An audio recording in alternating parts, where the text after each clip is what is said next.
Chapter 12 of Alien Headbutt dropped, and Oga now has some new allies in order to escape this hellhole that he's in. So chapter starts off with Oga being introduced to the Mukurojima's underground soldier factory, and he learns just exactly what they're doing down here. Thanks to, of course, Needle Boy being around and giving him a nice tour of the location. So last chapter, we actually got the official name of the parasites being known as Gilbil, and apparently when they take over a host body, they enhance the physical attributes of the host body.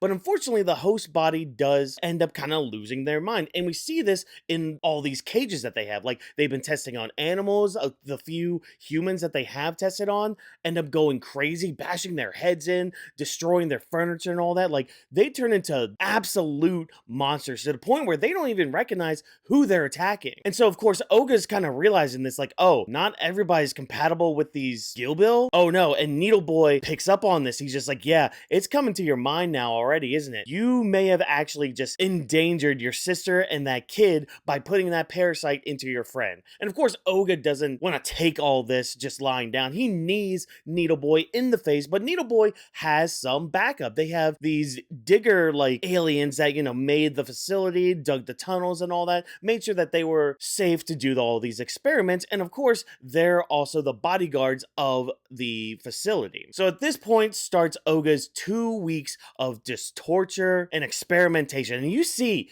after the 2 weeks, he's just broken. And that's when Saito comes by and says, hey, I want to show you something real quick. I want to introduce you to somebody. That's when Oga gets headbutted in the stomach by somebody, something, and he kind of recognizes this sensation. Like, this has happened to him before.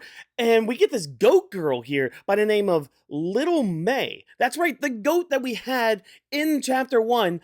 The pet goat became a human because of the parasites and all that. So, like, she was undergoing a lot of experience because of these aliens. And all she wanted to do was just reunite with her family and everything. So Oga has a quick flashback to when his dad passed away and how the goat would always try to make sure that Oga felt good. Little May always seemed to be the one to, like, kind of snap Oga out of being sad or being depressed and all that, kind of bring him back to his senses and everything. So of course, Little May's here and she wants to escape with Oga, and seems like they have a plan. So I'm not sure what's going to happen here, because this is actually where we leave the chapter off. Not too much to go on here, just more of a character reintroduction, I guess. And man, I feel really bad for Oga having to deal with 2 straight weeks of experimentation. I'm looking forward to seeing what this escape plan really is that they have, but we'll have to find out next week with chapter 13. Let me know down in the comments what you thought of chapter 12.